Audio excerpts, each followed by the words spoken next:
Hey guys, what's up? It's me, Jonathan, and welcome back to Money Talks, where we want to offer you financial information and meet you where you are financially so that you can stick to your budget, manage to pay off your debt, and begin to save on your path to building wealth.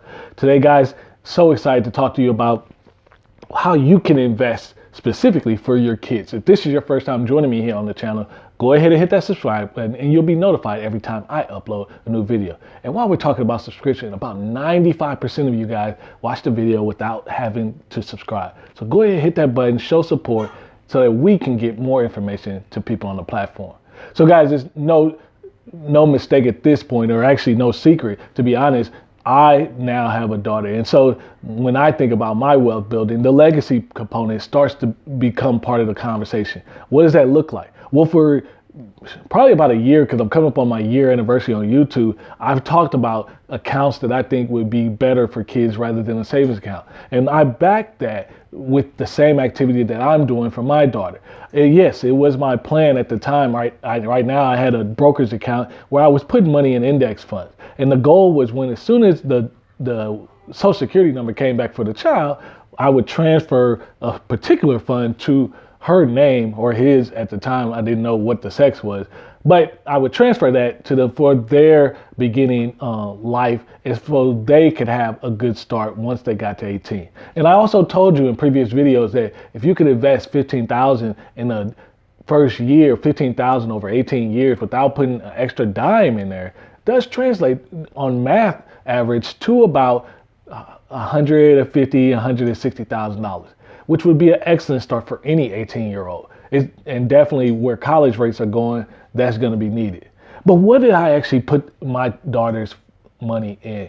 Well, like I said, I stuck with specifically the total stock market fund. I didn't add anything, no bonds, no international fund or anything. See, the thing about investing when you're investing with a child mindset, meaning you're doing it for this child, the child is 0 to 3 months or something of that nature, or not even 18 years old, you take a different approach, just as if you were to go after, if you're invested at 65 or 30, you're going to have a different investment approach. And what I did down here, and what's widely recommended, is you don't need to worry about the risk. You want as much risk as you could possibly take. Why? Because by starting this early, you're getting the best advantage of time. And to be quite honest, I've invested in this account for my daughter for over a year now. So that money's been cooking already. So it was just simply transferring. So what did that look like? Well, I went into my Fidelity account and I was able to open up a custodial brokerage account, and I was able to simply transfer that fund at the end of the account opening process that I had in my account to her. So it never left the market. It stayed invested, and it's just simply moved under my daughter's name. What fund was that? Well, like I've told you in previous videos, I use the total stock market index fund. It's 3,500 stocks. Usually expense ratio is about 0.01%, and it has a historical over 50-year average over 10% return. But just in these last couple of years, it's been about 13 to 14% return, which is incredible for growth. So what does that really mean for my daughter at this point? Well, she is fully invested in the stuff that I'm invested in, the Apples, the Berkshire Hathaways, the Netflix, the Samsung, McDonald's, and that's her right there. Whatever I'm invested in, she's invested in, but she's fully, every dollar's in there. She has no bond. Now, yeah, I'm kind of that same way. I don't really have bonds, international funds in all of my accounts. Is just in one retirement account. But the reason why is you want to stick aggressively. You want to maximize the potential for each dollar to grow. Remember, the emergency fund for a kid is you. If something comes up for this child, or they have a injury that they need in hospital care, or they got a field trip, or they got all these little things, because this is kids, they will have these things come up, you're going to likely pay for that. So their emergency fund is you. So any dollar that's given to them and contributed to them can actually go into this account to save for them for their future. The other thing is, with a custodial brokerage account, much like any account that has a UTMA or UGMA, it's looked at as a gift when you put that money in there. So that person, whoever, or yourself, can take a gift deduction when you file your taxes. Again, this is making your money go further. Things that you were gonna do anyway, but getting the benefit thereof. So what other things could you look at? Well, again, you got the total stock market fund. You can look at the S&P 500.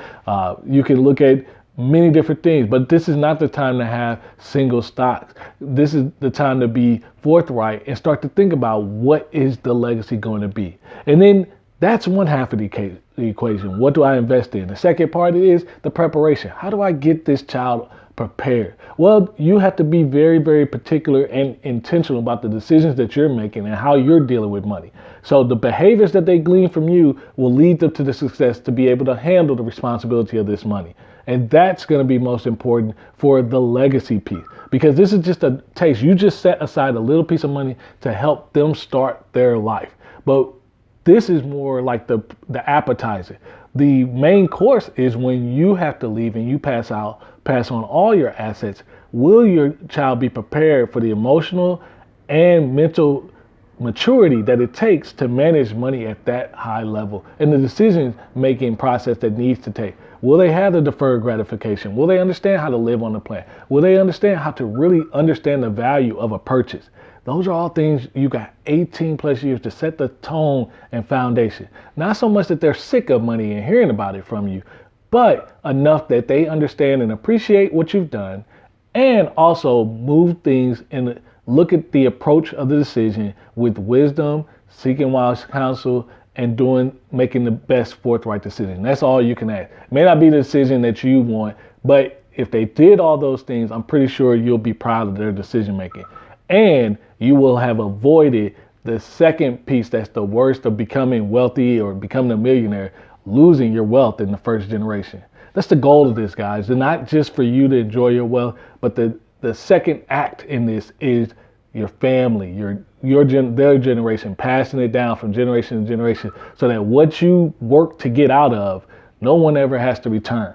It'll be a different set of problems. It'll be a different way to challenge yourself. But these are ways you can start to begin to build your legacy. I hope you guys enjoyed this video. If you like it, go ahead and give it a thumbs up. If you haven't already, please subscribe to the channel. I can't wait to see you guys in the next video.